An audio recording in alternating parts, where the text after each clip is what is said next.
Hi there and welcome to the screencast.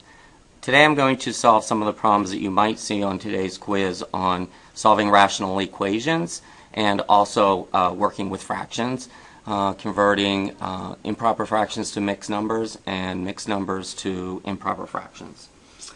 So let's get to it. Okay, in the first problem, I already have the variable isolated on one side of the equation. Or the variable expression, I should say. So what I do then is raise both sides of the equation to the reciprocal power of whatever the exponent is on the variable. That causes that to turn into 1, and I get k equals 729 to the 2/3 power.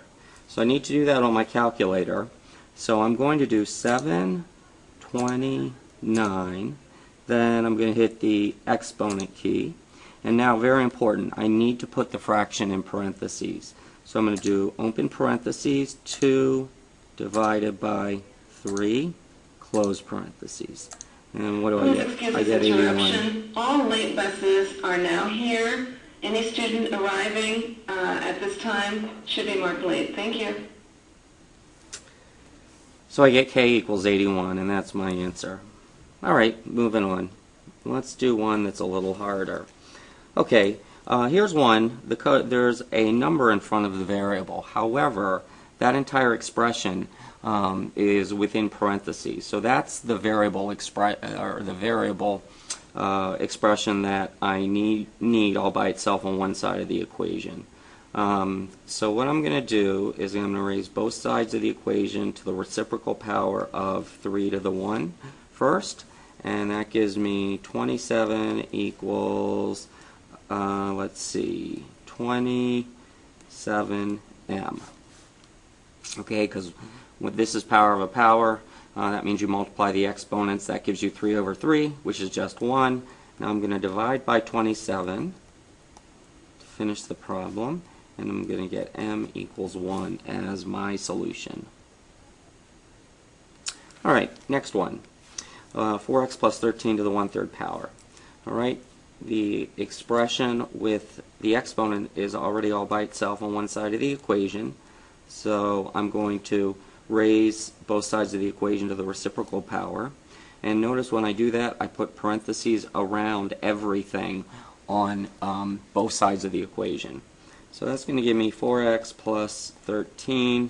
If I do 5 cubed on my calculator, it's 5 times 5 times 5, and I get 125.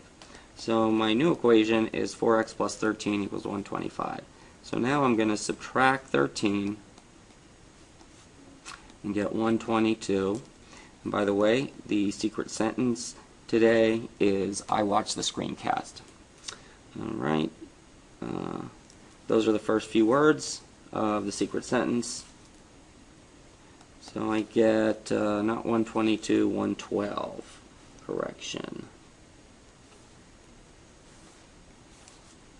And I'm going to divide by 4. And when I divide by 4, I get x equals 28. So that's my solution. Alright, let's do one of the harder ones. That require doing steps before you raise each side of the equation to the reciprocal power. Alright, so I look in the parentheses there means that 2n minus 15 is my variable expression. Alright, so I need to get that all by itself on one side of the equation. So I kind of pretend like it's a variable, and I solve the equation for that variable. So that would involve subtracting 6, and that's going to give you that. Okay, now notice I do not distribute the variable or the exponent here. Very important that you don't do that. Alright, so then I'm going to divide by 5. Alright, and after I do that, I'm going to be left with 2n minus 15 to the 3/2 equals 125. Then I'm going to, let's see, I'm going to raise both sides to the 2/3 power.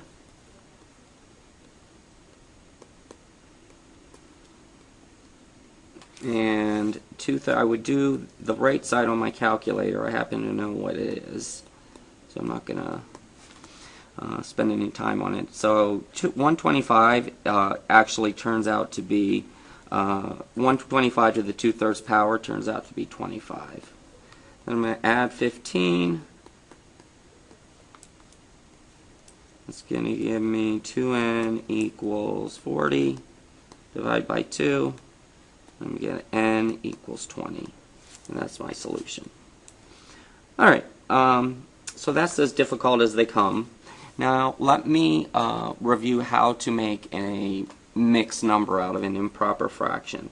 So let's say I have 41 divided by 3, and I need to make that a mixed number, which is a whole number and a fraction. So what I do is I divide 41 into 3, and let's see, 3 goes into 4 one time, multiply, subtract, bring down the next number.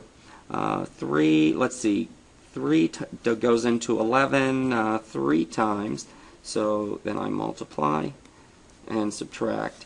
So that means my mixed number, that's the whole number part. This is the numerator, and that's the denominator. So I get 13 and 2/3.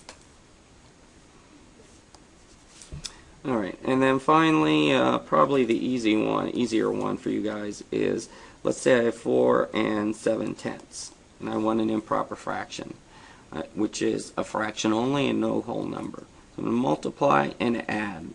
That's going to give me 47, and then I use the same denominator, over 10. Alright, the final words in the secret sentence today are, and it was helpful. So that would be, I watched the screencast and it was helpful. Alright, take care, cheers, we'll see you in class.